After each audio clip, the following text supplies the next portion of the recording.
With Radio Algeria International, you will not miss a single major political or economic event. Radio Algeria International, our voice in the world.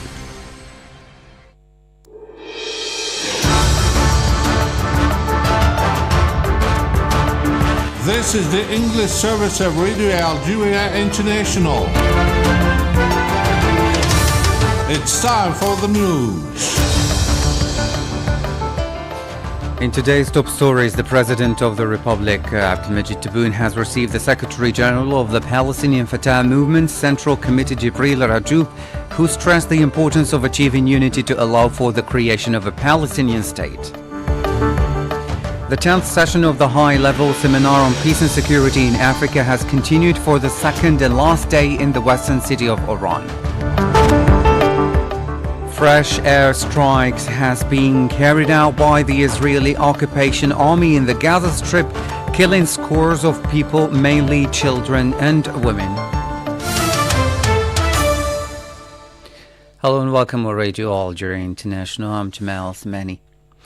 The Prime Minister, Mr. Nabir Al-Arbawi, is representing the President of the Republic, Abdelmajid Tebboune, to extend the Algerian people condolences to the Crown Prince of Kuwait, Sheikh Mashal Al-Ahmed Al-Jaber Al-Sabah, and to the brotherly Kuwaiti people following the death of the Emir Sheikh Nawaf Al-Ahmed Al-Sabah.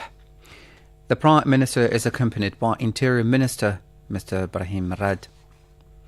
Now, here in Algiers, the President of the Republic, Abdelmajid Tebboune, has received the Secretary General of the Palestinian Fatah Movement Central Committee, Jibril Rajoub. The meeting was held in the presence of the Army Chief of Staff, Army General Saeed Shingriha, and several other senior officials, as well as the Secretary General of the Foreign Affairs, Younes Megramen, and Palestine's ambassador here, Fayez Abu Aida. In a statement to the press following the meeting, the Palestinian officials stressed the importance of achieving unity to pave the way for the creation of a Palestinian state. He had this to say. What we say today to our brothers of the Hamas and the Islamic Jihad movements, the ball is in your court. Come so that we agree under Algeria's flag, which is also Palestine's flag. Algeria, who has no interest and does not yield to anyone's blackmail. Come so that we end division and work out a roadmap to set the conditions for the organization of free national elections. We carry one and clear message from His Excellency the President, affirming that 2024 will mark the creation of the State of Palestine, with occupied Jerusalem as its capital. Of course, we set hope that when Algeria adheres to the UN Security Council early next year, we will declare the unity of our people. Of course, we set hopes that when Algeria adheres to the UN Security Council early next year, we will declare the unity of our people, the unity of our leadership, the unity of our political system, our geographic unity, soon, thanks to Algeria and to Algeria's leadership. Evoking the efforts made by Algeria to help the Palestinians to fulfill their hopes, he said,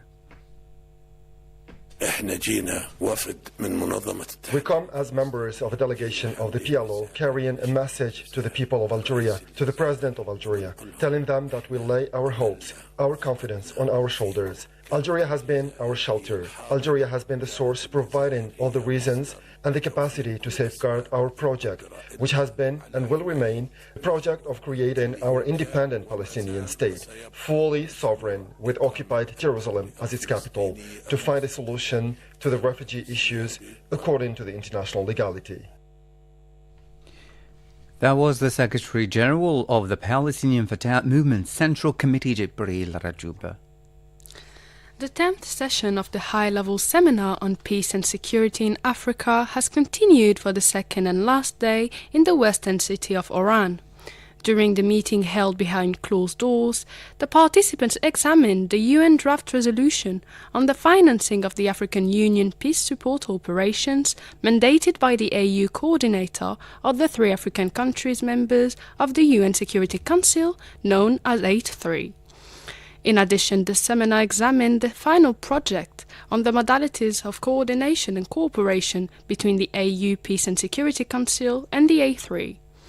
In this respect, The African Union Commissioner for Political Affairs, Peace and Security, Mr. Bankole Adeoye, stressed the importance of initiating dialogue between African countries.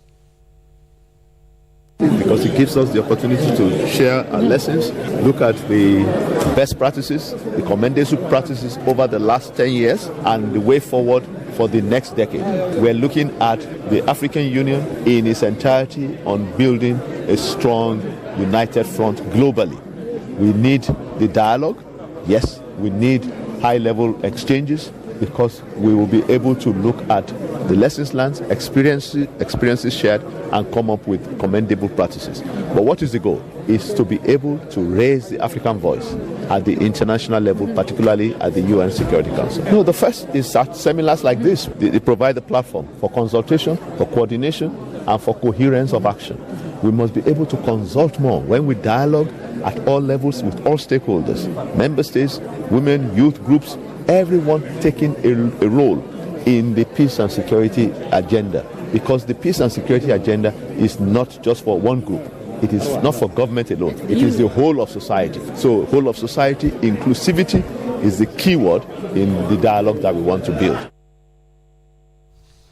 That was the African Union Commissioner for Political Affairs, Peace and Security, Mr. Bankole Adeoye, for Radio Algeria International. And now Mr. Attaf also addressed the challenges posed by the deteriorating security and political situation on a large scale at an increasingly rapid pace in the African continent, calling for the rebuilding of a balanced world system.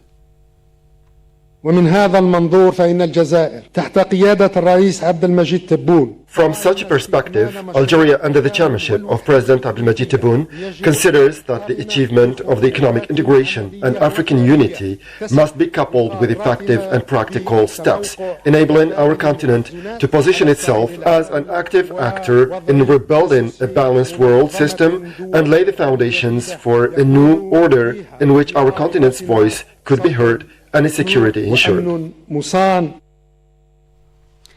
Earlier, the Minister of Foreign Affairs, Ahmed Attaf, has stressed that Zilklaf is the best way to achieve economic development in Africa. Our continent is going through a sensitive phase full of contradictions in which hopes are mixed with challenges.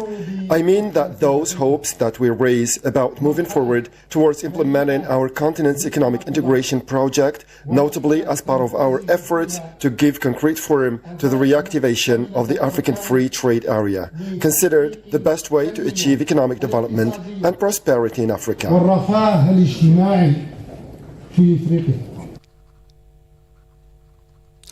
The industrial development and its relation with inter-African trade was the focus of a meeting in Algiers between the Industry Minister, Ali Aoun, and the Secretary General of the African Continental Free Trade Areas, LECAF, Wamkele Mene. During the meeting, the two parties discussed the strategy to intensify the exchange of goods produced on the continent by Africans with a view to guaranteeing food and health security and to move towards a genuine industry in the various fields. And now Angola's Minister of Foreign Affairs, Antonio Tete, has said in the western city of Oran that bilateral relations between Algeria and Angola are traditional, historic and excellent, expressing his will to further strengthen them. Following a meeting with the Minister of Foreign Affairs and the National Community Abroad, Mr. Ahmed Attaf, the Angolan official told reporters that they have discussed relations and economic cooperations linking the two countries. Mr. Tete has said that the Oran process was also discussed during the meeting, to which a major importance has been granted given its contribution to the analysis as an African continent on peace and security issues. Back to you, German. Now, the United Nations Under-Secretary General for Peace Operations, Jean-Pierre Lacroix, has said in Oran that cooperation between Algeria and the UN was extremely dense at various levels. Following a meeting with Mr. Attaf, the UN official has said that cooperation between Algeria and the UN is extremely close and will be even closer with Algeria's forthcoming membership within the Security Council for the period 2024-2025. He pointed out that many issues were discussed, including the situation in the Middle East, recalling the organization's various operations in the region, the difficulties, challenges and threats that exist. Mr. Delacroix said that a number of issues on the African continent were evoked, thanking Algeria's support for the commitments of the United Nations Multidimensional Integrated Stabilization Mission in Mali, MINUSMA, and the challenges and prospects for the security and political situation in the Sahel. Mr.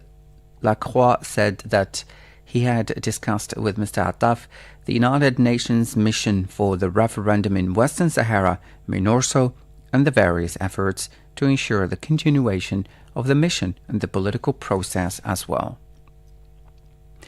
Outside the seminar, Mr. Attaf held bilateral talks with his counterparts from Sierra Leone, Nigeria and Tunisia.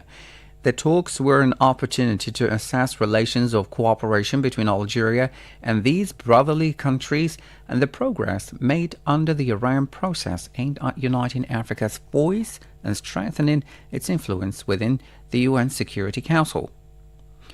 Now to the situation in Palestine. New airstrikes have been carried out by the Israeli army against the Gaza Strip, killing scores of people, mainly women and children.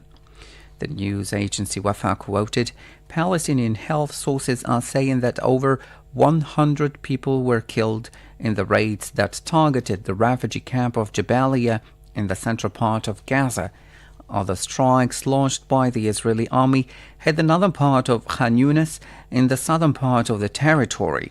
Several human rights criticized the continued Israeli attacks as likely to worsen the already deplorable humanitarian situation in Gaza. In this connection, the Human Rights Watch organization accused the Israeli government of using the civilians' famine as a war technique in the Gaza Strip, recalling that it constitutes a war crime. In a report, the organization accused the Israeli army of deliberately blocking the access of drinking water, food and fuel by hampering the delivery of humanitarian aid and by depriving the civilian population of vital products. This came as Prime Minister Mohammed Shtayyeh called for an end to be put to the acts of aggression and attacks by the Israeli army on Gaza and on the West Bank. Meanwhile, the UN Security Council is meeting today to examine a new draft resolution calling for an urgent and sustainable cessation of the hostilities in Gaza. It came 10 days after the Council's members failed to agree on a ceasefire to end the war in Gaza that left about 20,000 deaths so far. You're listening to Radio Algeria International. This is the English service.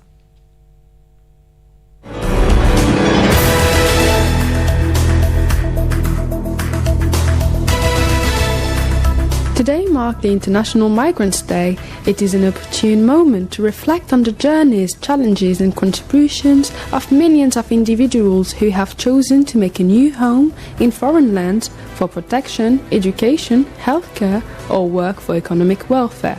This day serves as a reminder of the importance of recognizing and respecting the rights of migrants, fostering inclusivity and celebrating the richness that diversity brings to societies worldwide. In 2023, the global community stands at a crossroads, facing numerous economic, political and environmental challenges. As these challenges persist, the number of people seeking refuge or better opportunities in foreign lands continues to grow. International Migrants' Day provides an opportunity to emphasize the importance of embracing diversity and recognizing the strength that comes from the exchange of cultures, ideas and perspectives. As of July 1st, 2020, the estimated global count of international migrants reached 281 million, making up approximately 3.5% of the world's population. This percentage has experienced a gradual rise, growing from 2.3% in 1980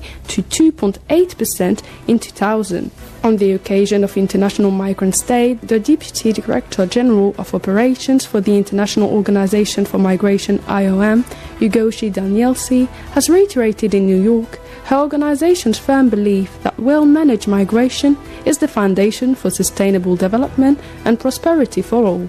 Each year since 2000, we have taken this opportunity to speak about and honor the invaluable contributions migrants are making every day around the world. And it's also when we highlight some of the challenges migrants face and what solutions we can collectively find to make sure that we reach and support the most vulnerable. All of you being journalists are well aware that it's very hard to look at anything today, and not whether it's social media, whether it's print, and see a headline having to do with migrants and the very difficult journeys that they make.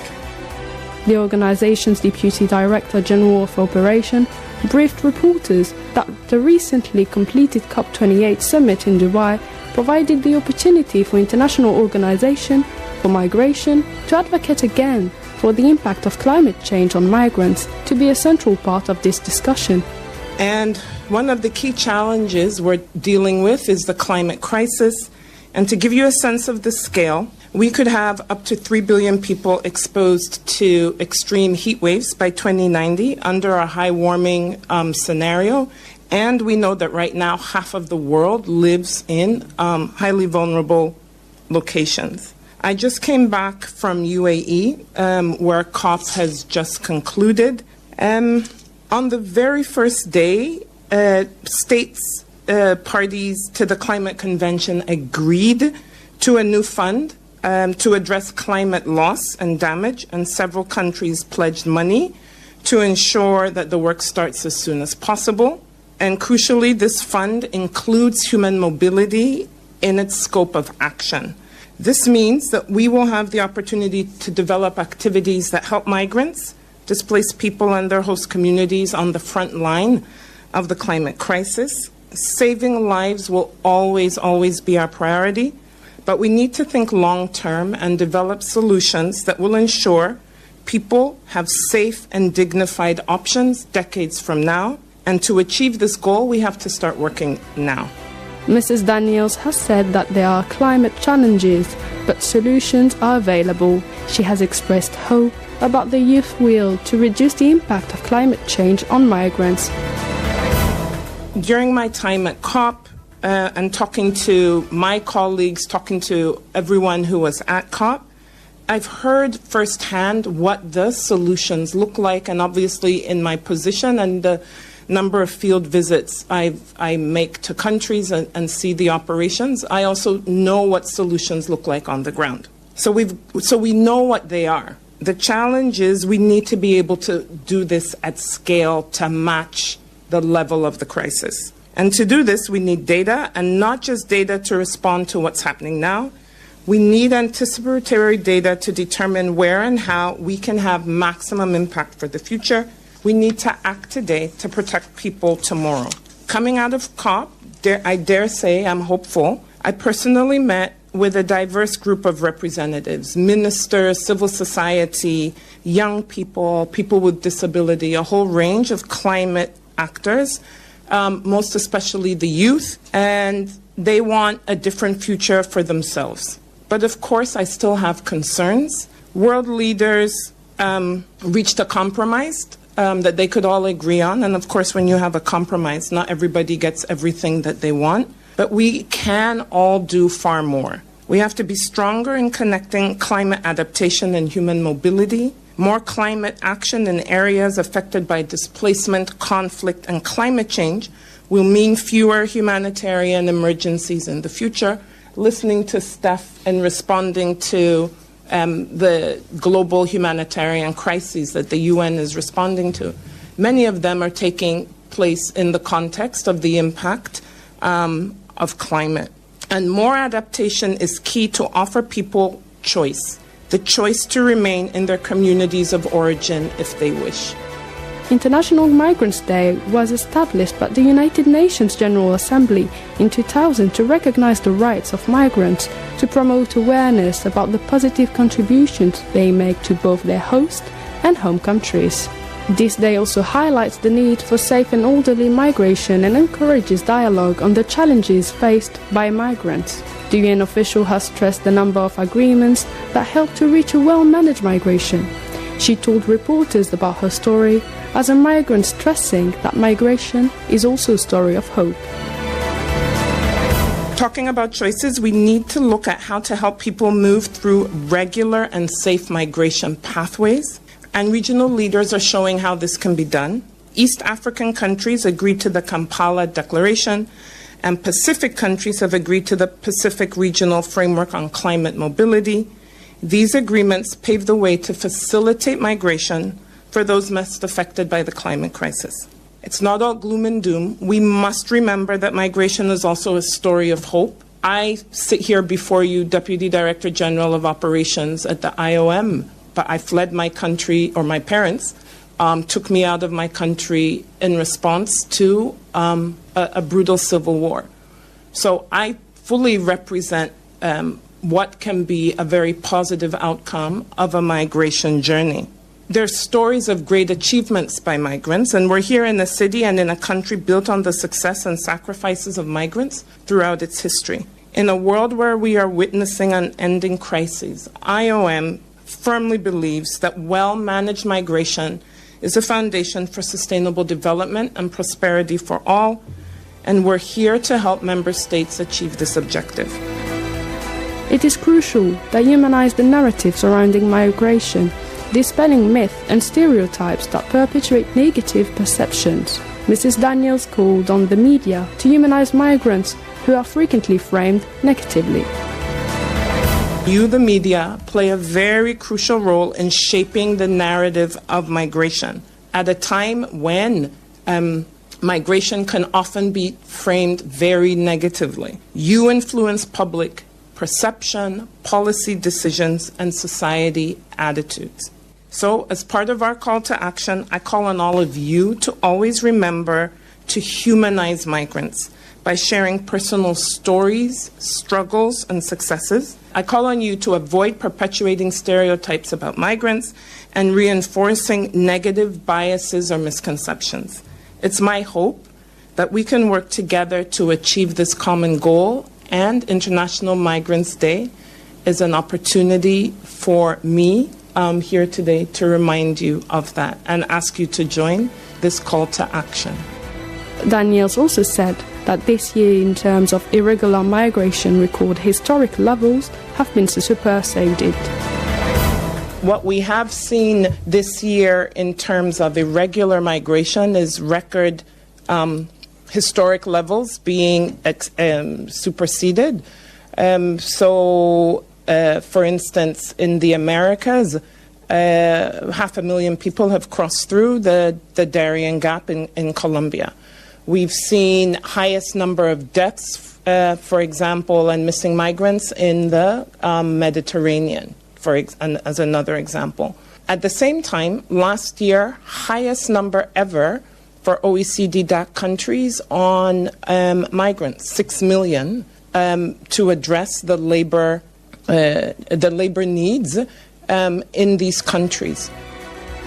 Regarding her expectation for the next years, she added,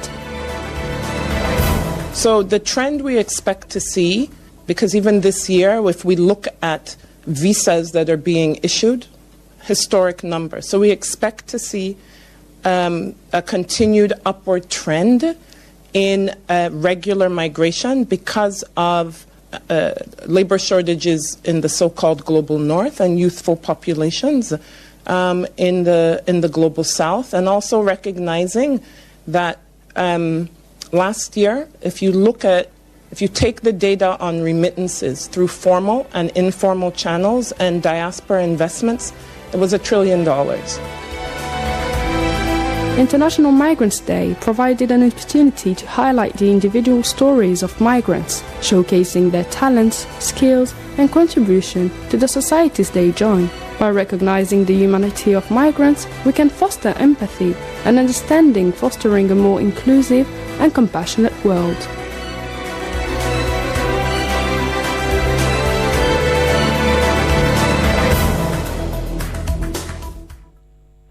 This is Radio Algeria International, the English service, and now a reminder of our top stories. The President of the Republic, Mr. Abdelmajid Tebboune, has received the Secretary General of the Palestinian Fatah Movement's Central Committee, Jibril Rajoub, who stressed the importance of achieving unity to allow for the creation of a Palestinian state. The 10th session of the high-level seminar on peace and security in Africa has continued for the second and last day in the western city of Oran. New air strikes has been carried out by the Israeli occupation army in the Gaza Strip, killing scores of people, mainly children and women.